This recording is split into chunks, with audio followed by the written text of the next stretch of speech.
Hello everybody and welcome to another video about Dwarf Fortress. This has become a little bit of an annual tradition for me, where every year I do a full recap of everything that's been announced and updated and added to Dwarf Fortress over the past year. The past two videos I've done on this subject, from 2020 and 2021 respectively, were much more just kind of looking at screenshots of things that had been announced for the game. But we have this funny little wrinkle where they happened to release the game in December, so as I scroll through this, we're going to eventually just hit patch notes. I don't know if this series is going to continue into next year. Let me know down in the comments section if you'd like me to continue doing them. I'm sure that there will be pre-release stuff and stuff announced as we get close to the release of Adventure Mode, which will happen at some point this next year, I would assume. And alongside of new features and content updates, they just might become more sparse. While I'm not exactly sure what kind of format these videos will take in the future, let me know down in the comments section if you'd like to see one next year. Alright, let's dive in.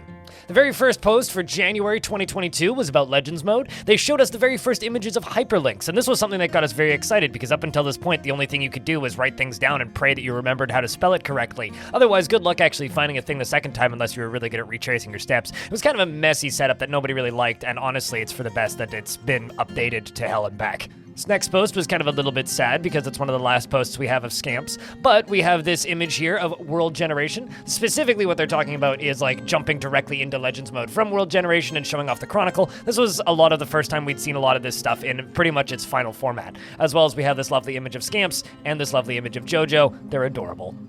Now, as I'm going back through the Steam logs, for some reason they posted this one twice. February 10th, 2022, a map as well as a legend of what everything means. I actually remember this one because this was one that I kind of suggested to them. I'm like, hey, can we like get an image of all of the icons and what they mean? Because right now it just looks like a bunch of dots. And they were like, yeah, so we got this. And this actually has like a pretty strict like legend of what all the icons on the map mean. And from what I can tell, they're more or less final. Like they might have changed a little bit for premium once it finally released at the end of the year. But for the most part, I think that this is pretty much final. Next, they released the roadmap, and TLDR, it means, bah, Adventure Mode not ready yet. Bah, we'll probably release sometime in fall. Bah, hopefully late fall. Bah, maybe. Then they announced that different materials would have different colors, and we can actually see some prototype bed sprites that have changed quite a bit since release. And I do have to say that, like, it was a massive revelation for me, as well as a lot of people in the player base, that, oh my god, things are going to be represented by colors, so this was always something we were super excited about. Specifically focused on the doors being made of wood. Just a little bit of time after that, we got some images of Dwarven character sheets on March. Then we got some Elven weapons, good for burning, great for firewood, great for kindling, not great for weapons. Late April was kind of a soft month for content as far as updates goes, but we did get this lovely images of animals and the representative animal people. Big fan of that toad man.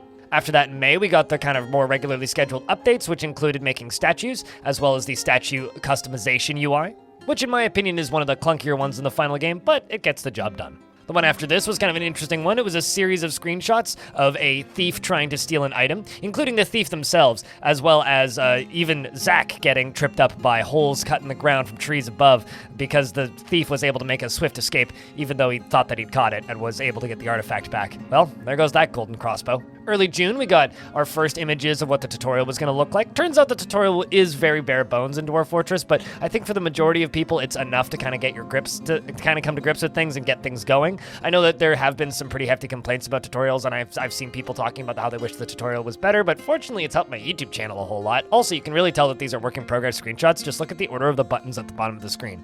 Moving on. This was part of a very weird time in Dwarven history where I swear that literally every single screenshot was taken at a different resolution on a different computer because I don't even know what resolution this is and I certainly don't know what computer this is. This is a much bigger resolution than the image before, and for some reason my exact image that I'm looking at here is super blurry, so let me go get a better one. There we go. Next here we have images of trees changing throughout the seasons. This was posted in July. Looks beautiful, still looks beautiful. And this next screenshot begs the question, have you seen a worm man in your fort yet? After that was Zack's minecart fort tour. Gotta say that this was one of the happier videos that I saw when it popped up, just because it had been a while since videos had actually been shown, and also it was just nice to see, you know, things like a decapitated giant, which I don't actually think sprites like that made it into the finished game. There's certainly some things in this video that are definitely worth watching, purely because they're different from the release version to the point where I feel like these are planned features that had to get cut for one reason or another. But looking forward to updates, of course. Next, we have a series of friendly gecko people, as well as some trolls getting their faces cut in. This was posted in August. And then we got the announcement that Bay 12 games would be at Pax West, which I actually got on a bus and went down to PAX for. I have a link under the video if you would like to take a watch of my vlog when I went out there. It doesn't include Zach and Tarn, though. And there's also some photos on Twitter of me having one of the better days I had this year. A fantastic afternoon, and it was just lovely to meet them once again. Of course, I'll also link to the panel itself. After that, they showed us some beautiful workshops and then burned them, as you do.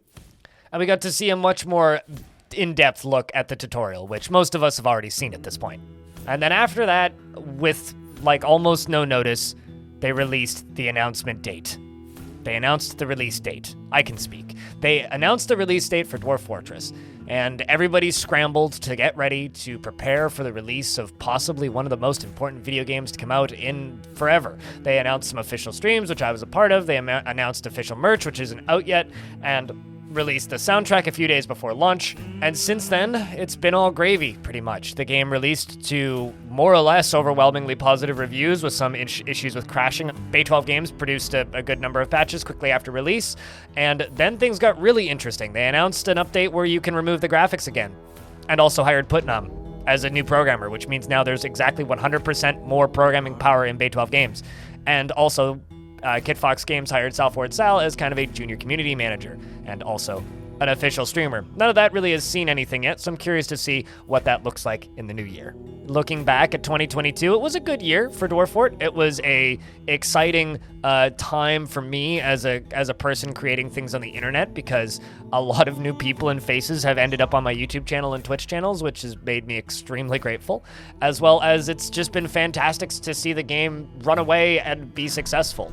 As for me and the future on this channel, things are going to be business as usual. We're going to keep streaming for the next year. We're going to keep playing Dwarf Fort. We're going to keep having Zach and Tarn on the channel every couple of months, and we're going to keep doing what we've done all of these past years, except with a larger audience. It's been a lot of fun. I'm looking forward to 2023, and I hope that you had a fantastic new year. Let me know in the comment section once again if you would like me to do one of these next year. And on the screen right now, you can see the lovely patrons and YouTube members that have kept this channel funded for the past several years. Thank you very much for watching, and I hope to see you in the next one.